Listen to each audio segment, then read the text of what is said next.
तो यहाँ पे देखिए एक पीसीबी आई है और यह डेड है, माइक्रोवेव की है। तो अब ये डेड है और डेड होने का कारण देख रहे हैं कि यहाँ पे बुरी तरह से जला हुआ दिख रहा है। रजिस्टर ओपन है, ये वाली रेजिस्टेंस ओपन हो चुकी है। तो क्या कारण है, अब इसको खोलते हैं और देखते हैं। तो यहाँ पे सबसे पहले हमें चेक करना पड़ेगा कि इसकी जो सॉल्डिंग है, यानी जो मेन हमारा कैपेसिटर है, ये इस कैपेसिटर पे सॉर्टिंग है या नहीं है, ये सबसे पहले चेक करना होता है। तो यहाँ पे 9 ओम्स का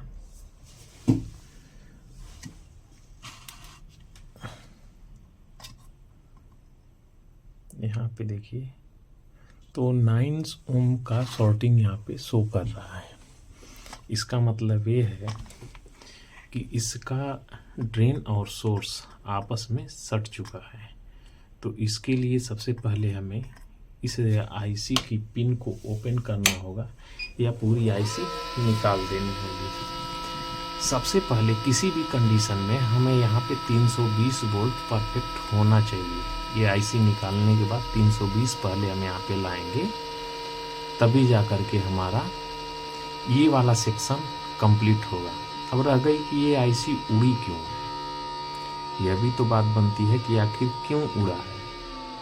तो इसे पता करने के लिए हमें इस तरफ आना होगा, यानी जो यहाँ पे जो हमारी, यानी ये देखिए एक सप्लाई तो ये निगेटिव हो गई, ये वाली, और यहाँ पे इस पिन से, ट्रांसफार्मर की ये पिन है, तो एक ही सप्लाई है इसके अंदर। तो एक हमारी ये निगेटिव बन गई और एक ये वाली पॉजिटिव बन रही है। यहाँ पे देखिए, तो ये डायोड के जरिए ये पॉजिटिव बनाई जा रही है। तो ये पॉजिटिव फिर ऐसे हो करके यहाँ पे आ जाती है। तो इस कैपेसिटर पे भी हम सॉर्टिंग चेक करेंगे, सॉर्टिंग है तो नहीं। तो यहाँ पे किलो में ओम्स में शो कर रहा है, तो यहाँ पे सॉर्टिंग नहीं है। ठीक है, ये सॉर्टिंग नहीं है। अब हमारा जो भी प्रॉब्लम है ये सोर्स वाले सेक्शन में ही है। तो ये ऐसा हुआ क्यों है, अब तो ये पहले हम इसे निकालेंगे, फिर इसका जो, यानी एसी इन होती है ट्रांसफार्मर में, और दूसरा वाला जो ड्रेन वाला आता है जहाँ पे स्विचिंग कराते हैं, तो ये देखना होगा कहीं ये ट्रांसफार्मर तो ही ख़राब नहीं है। अगर ट्रांसफार्मर ख़राब होगा तो भी शॉर्ट होगा, क्योंकि जैसे ही स्विचिंग करेगा पट करके इसके अंदर से शॉर्ट हो जाएगा। और यहाँ पे दो एक लूप लगा है, ये दिखने में लगता है कि ये रेजिस्टेंस है, लेकिन ये एक्चुअल में कॉइल होती है। यहाँ पे लिखा है लूप 101, तो ये कॉइल है। यहाँ पे 100 ओम की रजिस्टर लगा करके भी काम चला सकते हैं। और एक इसके बगल में ही ये वाली एक और रेजिस्टेंस लगी होती है। तो ये रेजिस्टेंस भी पूरी ओपन हो चुकी है, यानी जब ये ओपन हुआ है तो ये भी ओपन होगा ही, क्योंकि पूरा लोड इसके ऊपर से आएगा, करंट इसमें से फ्लो होगी, तो ये भी उड़ गया है। तो सबसे पहले हम आईसी को निकालेंगे।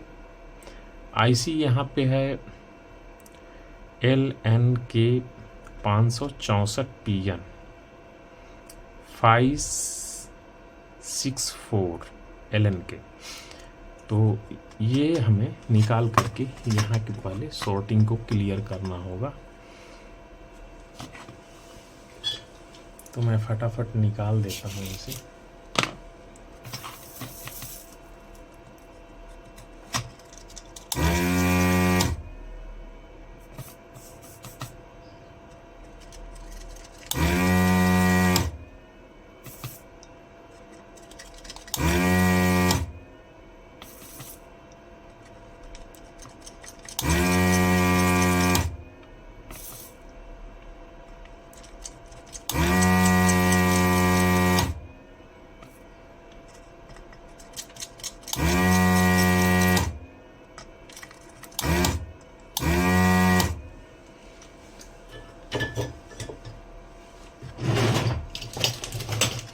ये आईसी को निकालने के लिए पंप सिंगल अच्छा रहता है, सिंगल पे निकाल लेते हैं। तो आईसी ये निकाल दिया मैंने। अब हम इसका सॉर्टिंग और साथ में ये भी चेक करेंगे कि इसका ये कॉइल तो ख़राब नहीं हुई है, ये वाली तो इंटरनली ये 3 ओम्स के आसपास है, तो ये सही है हमारे समझ से। अगर यही कम होता तो हम ये कह सकते थे कि ये ख़राब है, लेकिन यहाँ पे 3 ओम्स है, तो यानी ट्रांसफार्मर की वाइंडिंग परफेक्ट अभी तो सही शो कर रही है। सॉर्टिंग यहाँ पे चेक करेंगे तो अब सॉर्टिंग नहीं आना चाहिए, तो मैग में चली गई यानी ओपन हो गया बिल्कुल, नो सॉर्टिंग। ठीक है, ये हो गया। अब इसमें लगाने से पहले हमें पहले तो ये दो जो रेजिस्टेंस है, एक रेजिस्टेंस यहाँ पे 1K की और एक रेजिस्टेंस जो है 100 की। तो अगर मैं रेजिस्टेंस ही सिर्फ डालता हूँ तो नहीं लगाने की हमें ज़रूरत है, वो एडजस्ट हो जाएगा 100 ओम से। तो इसे भी मैं निकाल ही देता हूँ। यह पंप निकालने के लिए सिंगल ट्रैक के लिए अच्छा है, लेकिन डबल पे ये नहीं काम कर पाता है।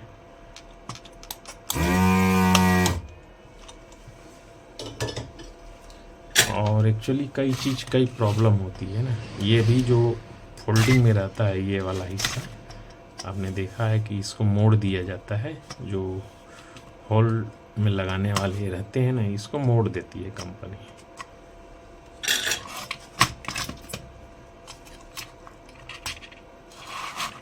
तो ये जो है 100 ओम की, यहाँ पे मैं एक रेजिस्टेंस लगा दे लेता हूँ और जब चेक करेंगे सॉर्टिंग वगैरह भी देखेंगे इसकी। तो अभी मैं यहाँ पे इसको डायरेक्ट सप्लाई दे देता हूँ। रीज़न क्या है वो भी मैं बताते चलता हूँ। तो यहाँ पे एक सप्लाई तो ये हो गई, यानी ये वाली पॉइंट। वायर को बड़ा मत रखिए, नहीं तो ये चिपक जाएगा। चिमटी का इस्तेमाल कभी भी मत करिए, जब भी करना है तो फिक्स इसको कर दीजिए इस तरह से, क्योंकि मैं अपने अनुभव के अनुसार बता रहा हूँ। चिमटी इसमें लगाएंगे, पलटी करते समय वो चिमटी निकल के कहीं और पे चिपक गई तो फिर आपका नुकसान ज़्यादा हो जाएगा, इसलिए मैं बोल रहा हूँ। मैंने आज तक कभी चिमटी का इस्तेमाल नहीं किया। तो यहाँ पे हमें वोल्टेज चेक करना पड़ेगा, अगर वोल्टेज आता है तो। लेकिन कैसे आएगा? अभी ये रेजिस्टेंस ओपन है, तो ये जब रेजिस्टेंस ओपन है तो हमें यहाँ पे जो मेन सप्लाई है उससे कुछ सप्लाई हमें मिलनी चाहिए। तो देखते हैं, अगर जो सब सही रहा तो बोले तो अभी यहाँ पे फ्यूज भी तो होगा ना इसके अंदर, तो उस फ्यूज की मैं बात बोल रहा हूँ, इसलिए मैं बोल रहा हूँ सब सही रहा तो चलिए देखते हैं। यहाँ पे एक सप्लाई आएगी और एक सप्लाई यहाँ पे आएगी। तो यहाँ पे 216 बन रहे हैं, 216 वोल्ट बन रहे हैं, तो यानी हमारे आगे का मामला भी सही होगा। तो हम इसे जो है एक 100 ओम रेजिस्टेंस को इन्वॉल्व करते हैं।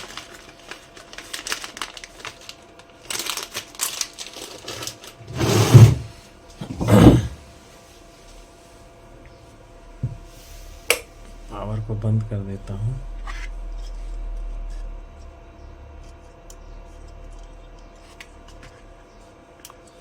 इस कॉइल को मैंने बहुत बार ढूंढा, लेकिन हमें ये कॉइल मिली नहीं।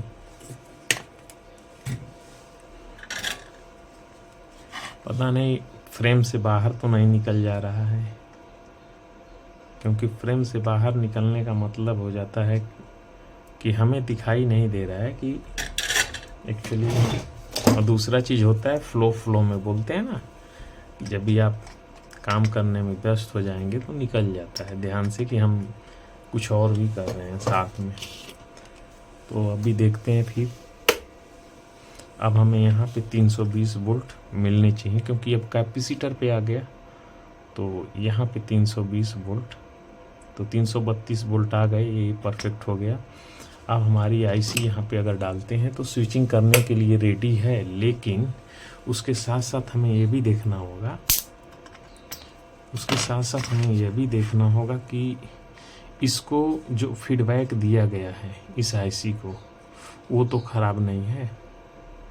अगर वो भी ख़राब होती है तो भी प्रॉब्लम होगा। तो यहाँ पे फीडबैक के लिए अगर देखेंगे तो यहाँ पे कैपलर लगा हुआ है।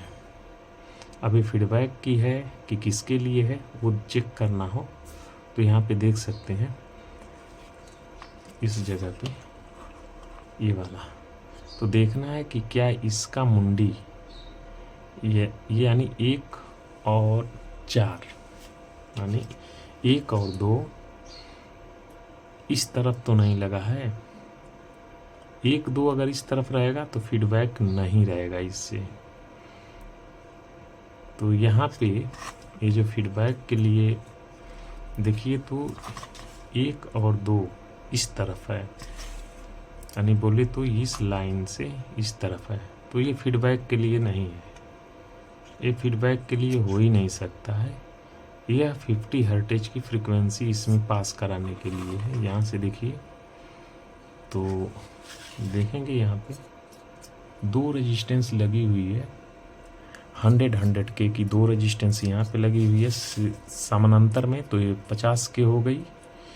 और यहाँ पे आने के बाद फिर 200 लगी हुई है, तो ये 50 के फिर हो गई है, 100 दोनों जोड़ दिए तो 50 के हो गई। तो 50 के ये सीरीज में हो गई, तो फिर 100 के बन गई। ये सिर्फ वाटेज के लिए है, जो अगर यहाँ हाफ वाट का लगाया जाए तो मोटा हो जाएगा, इसके लिए क्वार्टर लगा करके ये बना दिया गया है। अब ये वाली सप्लाई यहाँ पे दे दी गई है यानी इस कैपलर पे, और यहाँ से 50 हर्ट्ज की एंट्री होगी एमसीयू को। अगर ये एमसीयू तक नहीं पहुँचेगा तो ये पीसीबी हैंग हो जाएगी, ठीक है, ये हैंग हो जाएगी। इस तरह से वीडियो आप लोग को मिलती रहेगी कंटिन्यू, ठीक है। तो इस तरह से भी आप समझते रहिए, और जो मैं बेसिक स्टेप बाय स्टेप चल रहा हूँ वो भी देखते रहिए, तो दोनों आपको लाभ देगा, हानि तो बिल्कुल नहीं देगा। हाँ, यहाँ पे ये है कि किस तरफ से मैं बता रहा हूँ, थोड़ा सा प्रॉब्लम हो सकता है समझने के लिए, क्योंकि कभी इस तरह से पीसीबी लिया हूँ और कभी इस तरह से, ठीक है, तो ये ध्यान रखिएगा।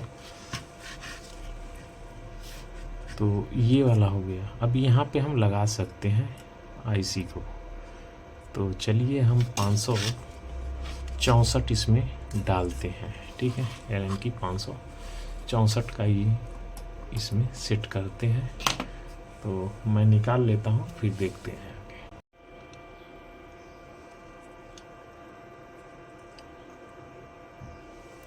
तो यहाँ पे टेढ़ा मेढ़ा है, थोड़ा एडजस्ट कर लीजिए देखने में। यहाँ पे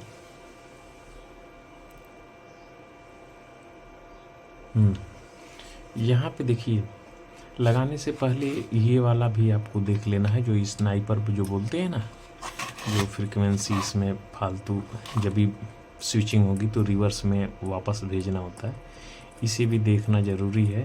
अगर इसे नहीं देखेंगे तो भी आईसी ख़राब होती है इस कंडीशन में। तो यहाँ पे एक मुझे पुरानी आईसी मिली है, ये नहीं बता पाऊँगा कि ये परफेक्ट है या एलन की 564 ही है। ये मुरिया जी, वो फ्रिज क्या देखा था? कौन सा? हाँ देखा था, लेकिन उसमें टाइम लगेगा। अगर जो लेके जाना चाहता है तो क्या करेंगे, दे देंगे, नहीं तो वो मैं सोचा था पूरा उसका डायग्राम बनाकर, क्योंकि वो बहुत ही टिपिकल है। टाइम लगेगा? हाँ टाइम लगेगा। कितना टाइम बोलो? परसों के लिए बोलो ना।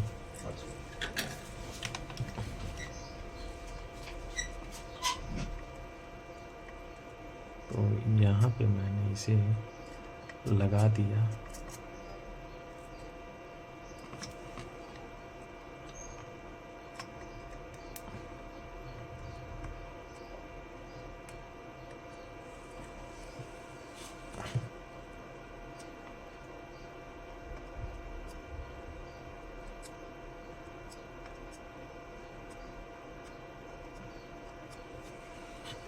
अगर सब कुछ सही रहा, हो जाएगा संकेत। बिना चेक किए तो नहीं मालूम पड़ेगा ना।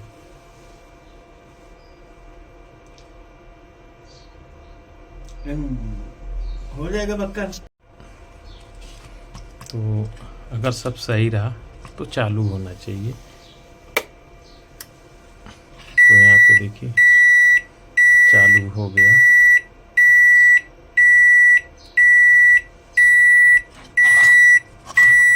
अब यहाँ पे इसे गर्म नहीं होना चाहिए, आईसी को गर्म नहीं होना चाहिए। तो ये है इस तरह से। अब भी इसमें जो ये एरर आ रहा है किस चीज़ का आ रहा है वो तो बात की बात है, अभी तो डेट था। दूसरा चीज़, बहुत से लोग ये समझते हैं कि हम जाएंगे तो 1 महीने में सीख लेंगे। भाई ये प्रोसेस 1 महीने का नहीं होता है, ठीक है। 1 महीने का प्रोसेस नहीं होता है कि आप सीख लोगे, ये मैं गारंटी के साथ बोलता हूँ। अगर पहले से आप कर रहे हो तो आपका सुधार हो सकता है, ये मैं मानता हूँ और ये सही भी है। लेकिन पहले से ही अगर जो बिल्कुल यानी